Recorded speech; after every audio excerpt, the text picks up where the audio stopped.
Good morning. Thank you for joining me in this morning mindfulness practice. Take a deep breath in and let that go. Get settled in. Early in the morning is a time to get centered.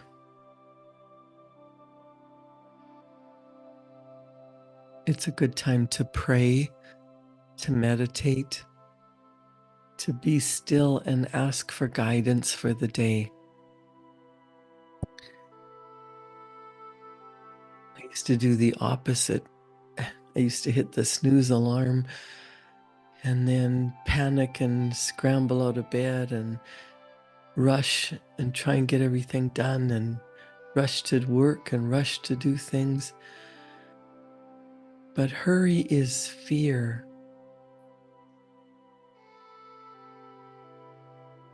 Early in the morning,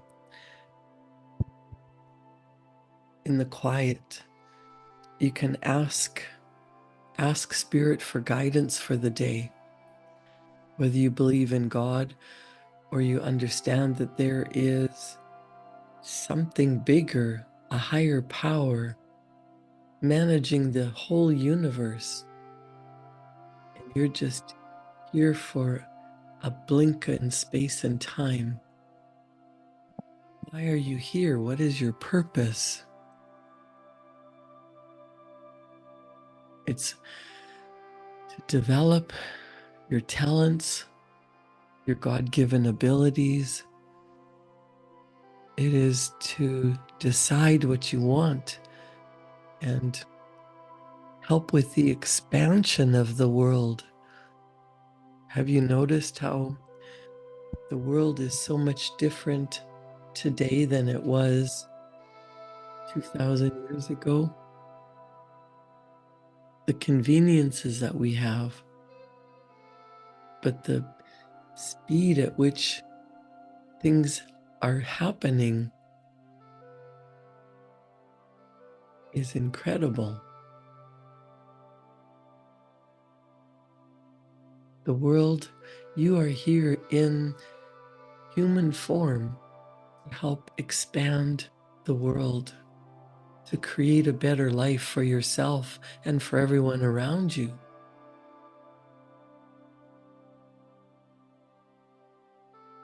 You have many gifts that you haven't even opened yet. Price Pritchett, in his book U Squared, tells us to open your gifts. You have gifts of talent, ability, and reach that are yours for the taking. Price Pritchett says the people we call gifted are different from the crowd in one very special way. They accepted their gifts. They let it happen. The high achievers, the persons you admire, are those individuals who opened their gifts. They have more gifts because they claimed them. They took them out of the wrapping and they used them. Now it's time for you to do something with your gifts. Claim them and you create them. Reach for them and they materialize. Use them and they grow to serve you still better. Doesn't that sound nice? Doesn't that sound easy? Imagine you're in a special place and you receive a beautiful gift and you open it and you are so grateful that maybe you have tears of joy. Maybe you feel unworthy of receiving the gift. Maybe you feel like you have to pay back the gift giver. Maybe you think it's too much, it's too big. There are gifts that are yours alone.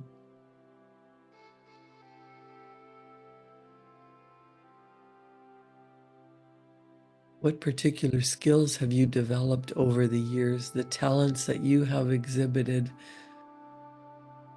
these are gifts that you have opened and enjoyed. You've developed them. Everyone has unique gifts. Everyone is blessed with certain talents that no one else has. You might think that this is ordinary, this is usual, this is something that everybody can do. But I tell you, you are special and unique. Don't play it down. There is something that is meant for you. There's something that you are here to do, to express, to bring out. And if you're feeling miserable and resentful and tired and stressed, it's because you're ignoring the messages, you're hoarding your gifts and keeping them locked up, hiding from the rest of the world,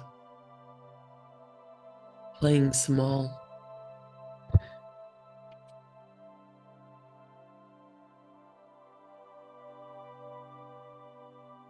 Bryce Pritchett's in his chapter, Open Your Gifts, he says, if you look at those particular skills you have developed over the years, the talents that you have exhibited, you will find that they are the gifts you opened and enjoyed.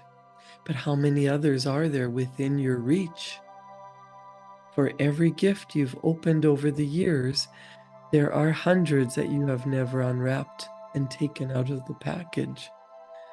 This unused potential hides there, just waiting to play a role in your quantum leap. When you make a quantum leap, you find out many new things about yourself. U squared is a fascinating experience in self-discovery. A transformation occurs, a metamorphosis. Think of a striped caterpillar humbly crawling along the stem of a milkweed plant a few inches from Mother Earth, changing into a strikingly beautiful monarch butterfly that soars high in the air and bravely journeys thousands of miles in its yearly pilgrimage. To become a monarch, to free those shining auburn wings, to fly high and free, the creature must break out of the cocoon of safety and open its gifts. Open some more of yours. Find your wings. This takes courage.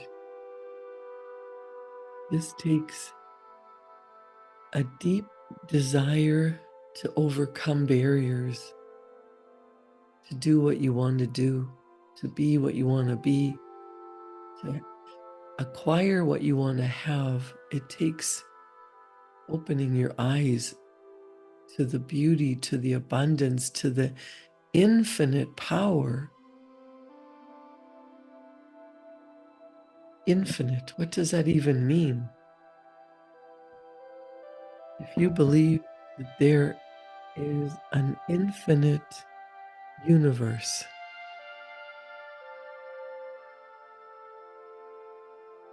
that everything is here now, that you can have what you really want. You know, if you're looking for material things, they won't sustain you for very long. How many things do you have in your home that you wanted so badly? You just had to have them. You charged them on your credit card when you didn't have the money. And now you look at it as just one more thing taking up space. You take things for granted. I think most people really want to feel time and money freedom, time to spend with loved ones, time to relax, time to enjoy the things that you've purchased, that you've earned, that you've received as gifts. That takes settling down, not multitasking, not racing around, grinding it out, trying to do more. It takes allowing it to come into your life.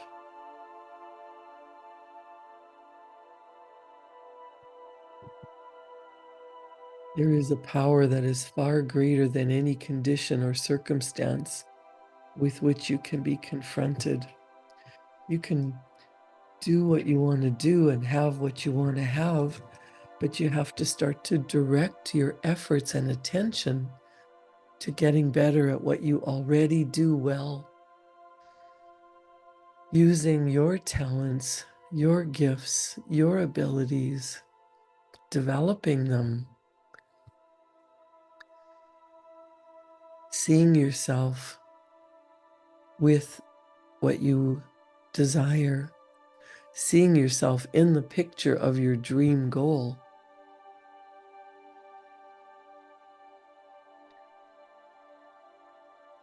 Someone once said the room for self-improvement was the largest room in the world. So wherever you are on your personal confidence gauge, I'm going to give you some points that will be of value to you. Check your self-image. This is a critical part of your mental machinery when it comes to keeping your confidence humming. When you think of anything, you think in pictures. What kind of a picture comes to your mind when you think of yourself? Confidence is an inside job. To have or not have confidence has nothing to do with what is happening outside of you. Confidence is determined by what is going on inside of you. You are a creative distributor of a life-giving force. Think about that. Dwell on it. Remember, what you put out always comes back. Build the picture of your dream.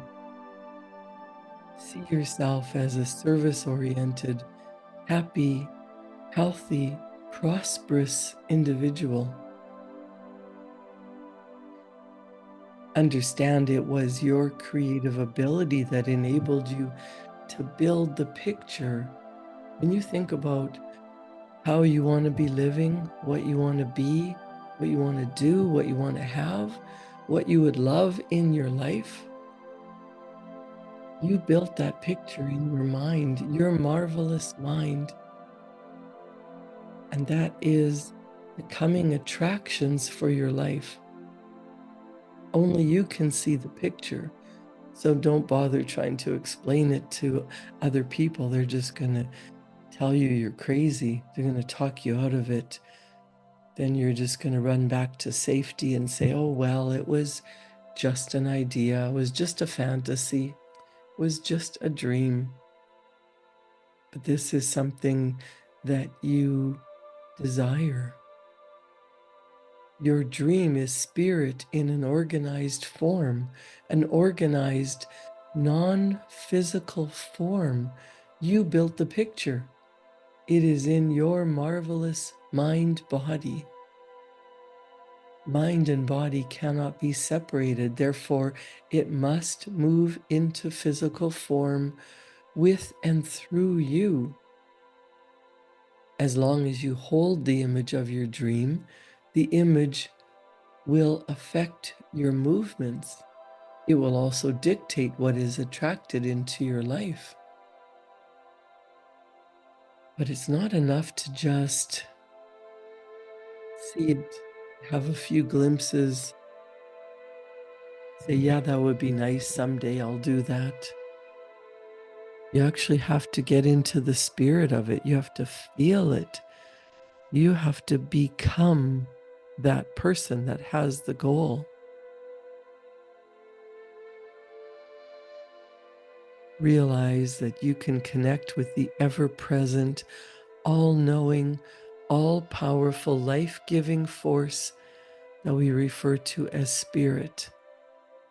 And you can connect at will.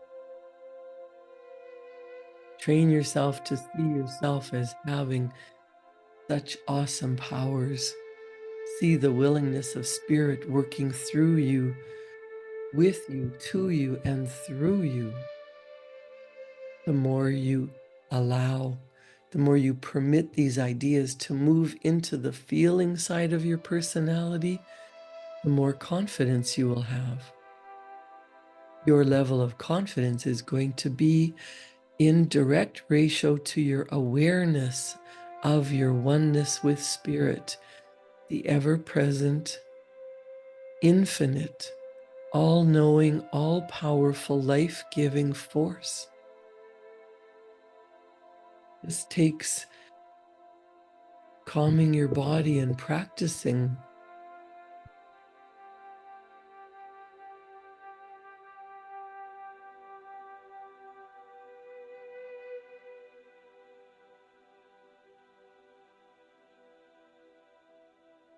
What does it look like?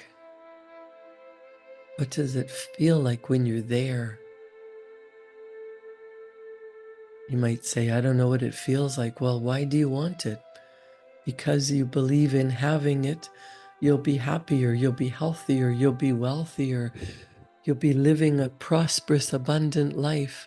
You'll be affecting the lives of other people in beautiful ways. Don't dismiss it. It's important to get into alignment. Your head, your heart, your body, the spiritual side of you, the emotional, intellectual, and physical side. What you're dreaming of, what you want to bring into this physical reality, the physical reality is the last stage. It starts in your marvelous mind. It starts with an idea, a dream, an image. So the second step is to check your strengths and weaknesses. You might take a pad and paper and begin making a couple of lists.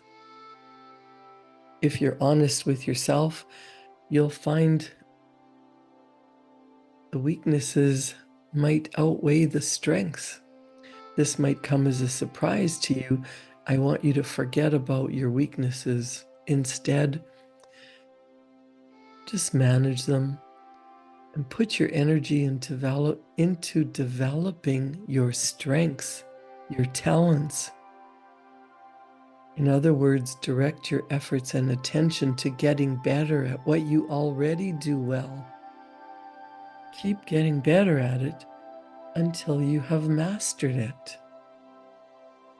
It makes sense to do what you enjoy and what you do well. The more you do it, the better you will get at it. The more you enjoy it, you will naturally exude confidence. Hiding your gifts and talents, playing small doesn't help anyone, especially not you.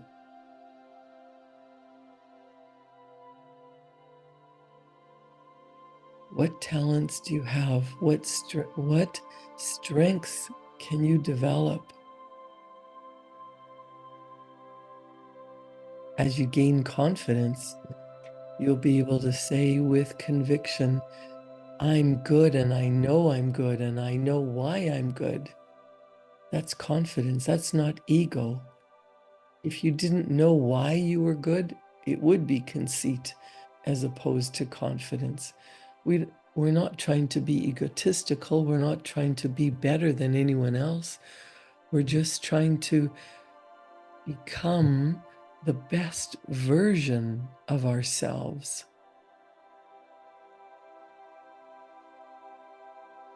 What does the best version of you look like?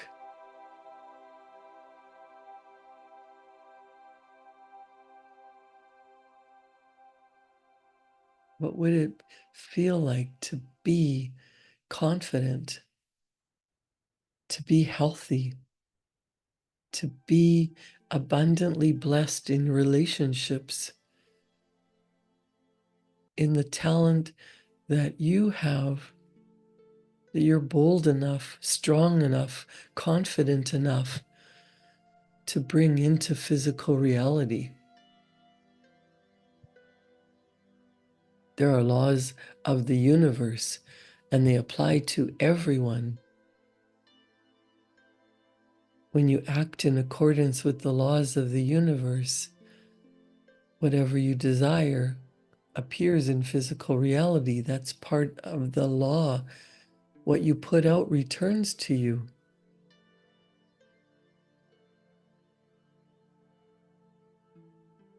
So besides developing your confidence, your own self-image, your strengths, using your talents, your gifts, the third step is to train your mind to see in all people what they do not see in themselves. Begin to treat every person you come in contact with as the most important person in the world.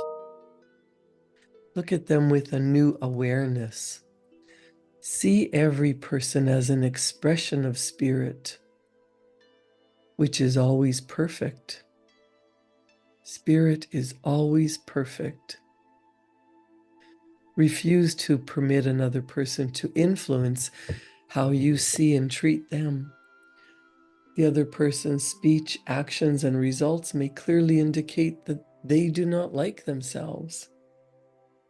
Love them anyway. Look for what they do well and let them know you noticed it. Give everyone a sincere, merited compliment. Their good work is spirit shining through them. Look for it. Remember the age-old advice, seek and you will find. What are you looking for? Are you looking for problems? Are you looking for evidence that you can't do what you're meant to do? Are you looking for the negativity in other people? Are you reflecting it back? The really beautiful part of this third step is the good you find in others is a reflection of the good that is in yourself. You might be wondering how this is going to increase your confidence. Know that real confidence turns dreams into reality, physical reality. That is the kind of confidence you need to strive for. See yourself in the picture of your dream goal. Not just seeing yourself as if you're watching a movie, but seeing from the eyes of yourself. You already have attained your dream goal. How are you feeling now that it's yours? What is your inner dialogue now that your goal has been accomplished?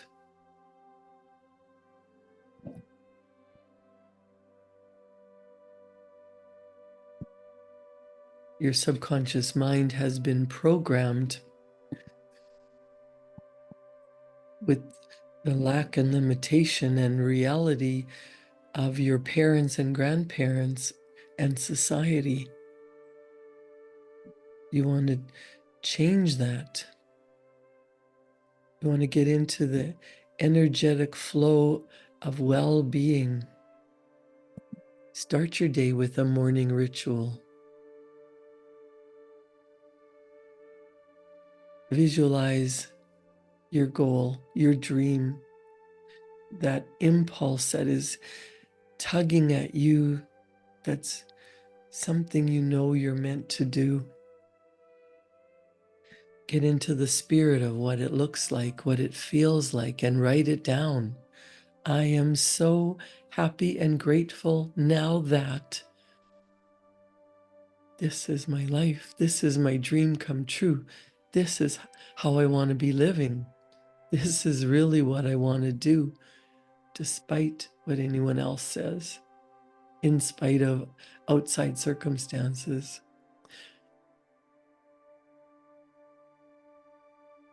Feel the experience of how it will feel when the goal is achieved. And then ask, who have I become now that I reached my goal? Be grateful. I like to write a gratitude list. I am so happy and grateful. And I write out my relationship with my husband, my beautiful grandchildren, my organized, clean home, clean and clear running water. I can turn a tap and have a hot shower or a cold glass of water. What are you grateful for? As you're writing out what you're grateful for, include that dream goal as if it's here now. It's already in your physical experience. As you're enjoying it in your mind, in your heart, getting into alignment with it, you will start to receive impulses, ideas, inspired thoughts will come to you seemingly out of the blue. Write them down and take action on them. That is key. You can't just dream about it. You have to take action. And that will lead you to the next step and the next step. Do this consistently. Create a wonderful day, and I'll see you back here tomorrow morning at 7. If you're watching this on my YouTube channel, please subscribe, like, share. Let others know how much this can help. Thank you for joining me in this morning mindfulness practice.